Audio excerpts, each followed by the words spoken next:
All right, what's going on, guys? Welcome back. Today we're back at the Cuyahoga Valley National Park. But today we're at the Deep Quarry, or Deep Block Quarry, which is technically owned by the Summit Metro Park, but is in the Cuyahoga Valley National Park. It's a whole thing. Today we're going to be switching it up. We're actually going to be shooting photography with the Insta360 X4. Now, this piece of tech came out recently. Obviously, it can go super wide angle. I think it's always important to switch up the way you shoot, and it doesn't have to be with like a completely different type of camera. Test yourself. Go out to the park and only shoot an 85 millimeter and just see what happens, or only shoot in 50 millimeter, or go out and shoot 24 millimeter and just stick to a certain focal length, because it'll completely change the way you shoot. Too many people now just run out with 24 to 70 and shoot exactly what you want. Well, here's the problem with that. You'll end up shooting the same exact way every single time, and you don't want your photos to look the same every single time. Try out different things, because it'll change the way you shoot, and over time it'll evolve your photography, and you'll end up seeing actual progress in what you're shooting. It seemed like you guys liked last video. I had someone even reach out to me asking questions for a student project, which was really, really awesome. And I'll be answering some of the questions from that email I got in this video. All right, enough talking. Let's actually go out there and shoot. Okay, so behind me is clearly part of the quarry, hence Deep Block Quarry. Obviously, this used to be a quarry. How many times can I say quarry? What some people might do when they come here hiking, they'll come over here, they'll go right in front of it, take a picture, and, post it to their story. Not us. Oftentimes in photography, people misunderstand what I like to call kind of love at first sight mentality. When you see something and you're like, ooh, that's interesting, or you see something for the first time and you're like, wow, that is really cool, why not shoot it from that angle? I feel like oftentimes people see that initial shot and they disregard it and they just walk up to the thing and then take a picture. Ooh, the light's kind of hitting right now, so we got to hurry up. But what I'm saying is, we came along this path and we saw this thing for the first time from this angle. So let's shoot it from this angle, and it's going to end up looking a lot better. So we're actually going to shoot this sideways, horizontal. Ooh, those are cool. That light just hit perfectly right there. When you come to a shot, don't be afraid to sit around for 15 minutes or so at one spot. Even if it's not like the most spectacular thing you've ever seen, sit around for a little bit. It's 4:39. Like, it's not like any crazy beautiful light is out right now. But the light will go in between trees. It'll go in between a cloud. It'll be shady for a sec. It'll be sunny for a sec. Everyone's gone through those scenarios before. Just wait like 15 minutes in one spot, see if the sun peeks back out, and get a different perspective on the shot. Obviously, photography is all about light. So if you can stick around a little bit to get a little bit better light, then it's worth it. Okay, so as you can probably see already, this shot with the light right now is looking epic. So let's take the photo first so we don't miss out on this light, because it's been kind of off and on. And then we'll talk about it. Now, I'm a sucker for a lens flare of any kind. So I like to try to find where that sun's peeking through and doing some damage to the lens, because it goes back to the point that I always make. Find a way to make your photos more interesting. It seems like everyone takes the same photos, especially with their phone.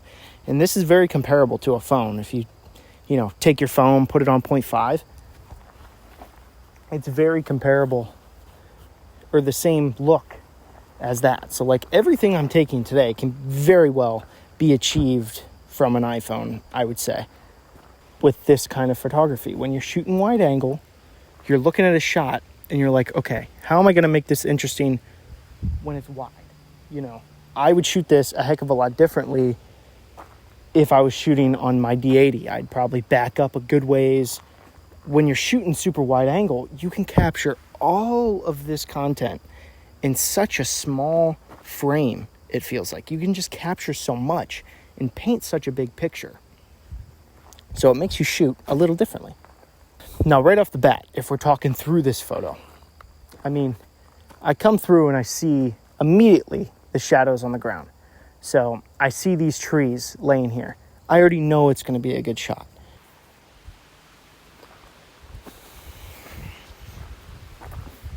Those two ladies are just past the nicest people of all time. I have my camera set up. I'd seen them a few times on the trail already, but they walked past and they're like, oh, are you doing YouTube? And I was like, oh, yeah, But like, it's not like I'm big or anything, so I don't want to sound like a dweeb. But I was just like, yeah, I don't do it very serious. And they're like, oh, yeah, we try to follow all the local people who make videos and stuff around here. And I'm like, oh, no way. And they asked for my name and my YouTube channel. They said they're going to look me up. So how fun. Half the reason of being out here is just like to be in nature, obviously, but also the connections and you people you talk to.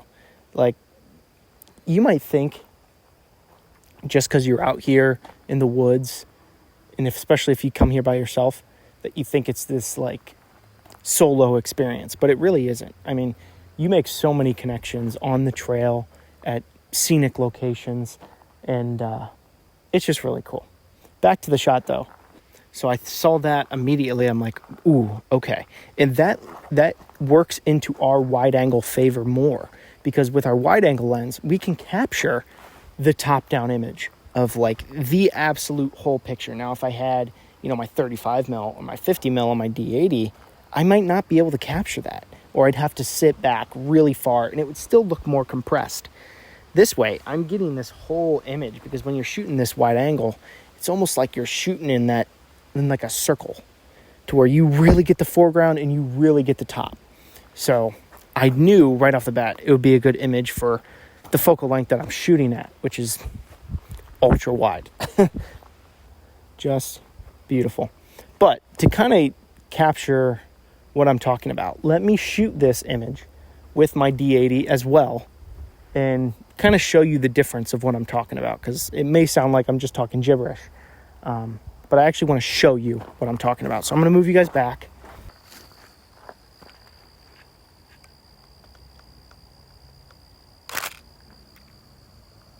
Okay, that was way too bright.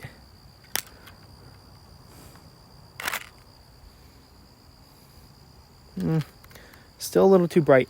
Now, notice, just a little side tip. When I'm shooting with my real camera, obviously with my X4, it's a lot more auto-based, but when you're shooting with your camera and you get the settings a little off, even if it's just a little off, reshoot it the right way. You know why? Because screw the edit it later mentality. Shoot it how it actually looked, and I promise you'll like your photo a lot better. Now, we might not have an option because our light just went away. But the first tip I gave you was don't be afraid to wait around for 15, 20 minutes. Wait for the light to come back. So that's exactly what we're going to do. So I'm going to pause and hopefully it comes back. And like clockwork, just like I said, you wait a little bit, the sun will always come back. The sun's back. Let's get this D80 shot to show you the, comparison.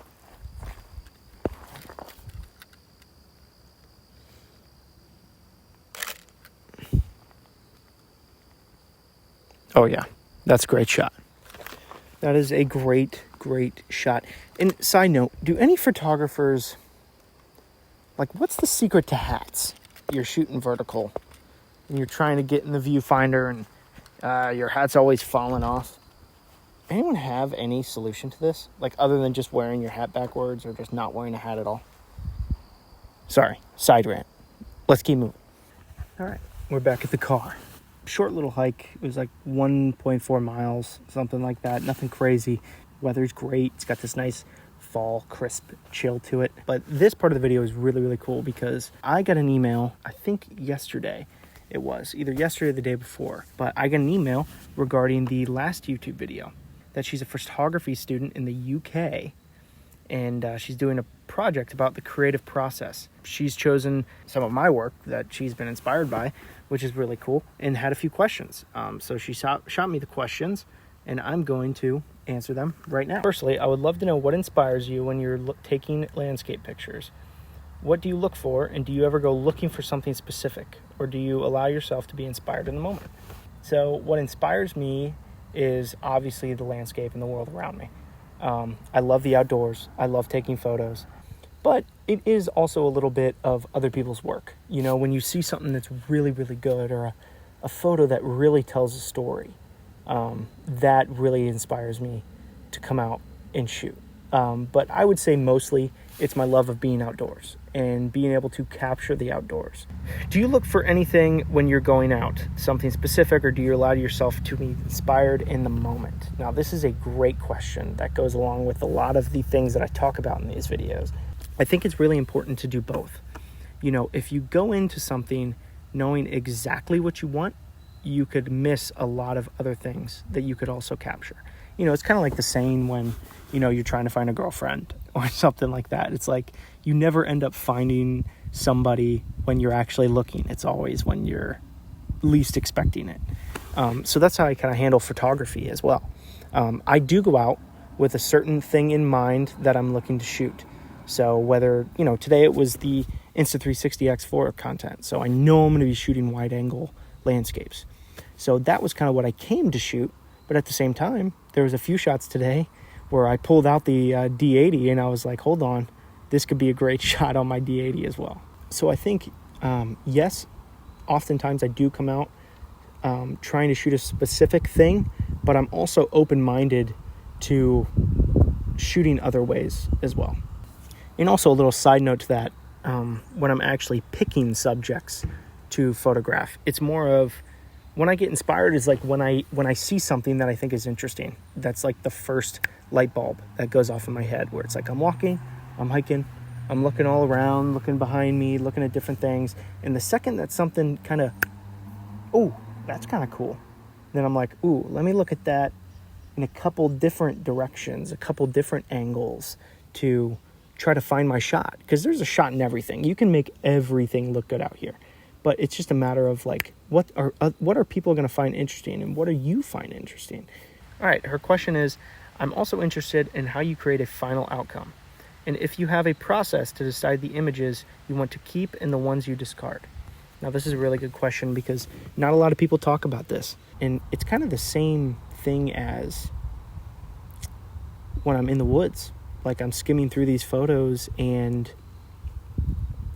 which ones am I stopping at to have a second look? You know, which ones can I just skip past without an issue? The ones that I take a double take. It's the same way when I'm out in the woods actually shooting the subject. It's like, all right, I'm skimming through these photos. Which ones make me stop in my tracks? You know, which ones make me take a second look? Those are the pictures that I'm pulling and discarding. Another question that was asked is, in terms of techniques and processes, do you explore how you can create work and see if you can do things differently? Absolutely.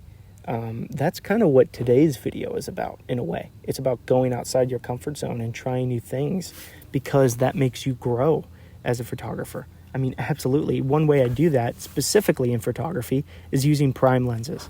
I love prime lenses. One, they're usually a little cheaper and could go to a low f-stop.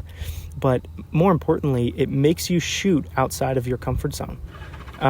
You know, you can be out in the woods and think like, man, I wish I had my wide angle lens to shoot this.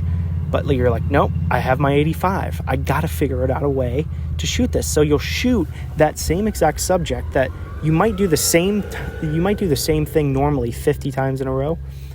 You make yourself shoot something differently when you use prime lenses, because it forces you to shoot at a focal length that you don't want to shoot at for maybe a handful of pictures. So absolutely, I always try, and that's what today's video is about. You know, some landscapes, I want to be 35 mil, 50 mil, not like 16 mil, the way that the X4 actually shoots. Okay, so the last question they ask is, how do you evaluate your outcomes, and how does it influence your work in the future? So this is a great question, and it's something I kind of touched on in the last question, but it's, how do you look back on your work? You know, do you look back at your work from like 6 months ago and think, ooh, I could have done that. I could have done that a little better. If you're not saying that on like a series of different work, because you can be proud of something and you can truly look at something you've done in the past being like, I did that amazing, I did that perfect, I wouldn't change a thing. And that's fine. But if you go back and you say that same thing to all of your projects, I hate to break it to you, but I don't think that's very good, at least in my opinion, because you need to look back at your old stuff and be like, ugh, and almost cringe and be like, you could have done that so much better now.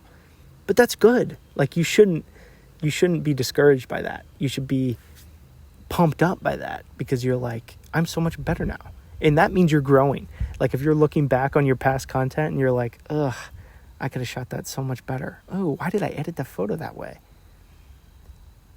Because if you're saying that, that means you got better. You got better at something. So if you look back at your old stuff and you're extremely happy with all of it, chances are you haven't grown as a creative or as someone who shoots photos or whatever you're doing. To who sent me this email, you know who you are. I hope this helped, and I hope this helped in your project. And if you have any more questions for me, do not be shy to ask. I would love to answer them for you. But hopefully this helped. I'll continue to keep making these videos, so I'll see you guys later, and I'll see you in the next one.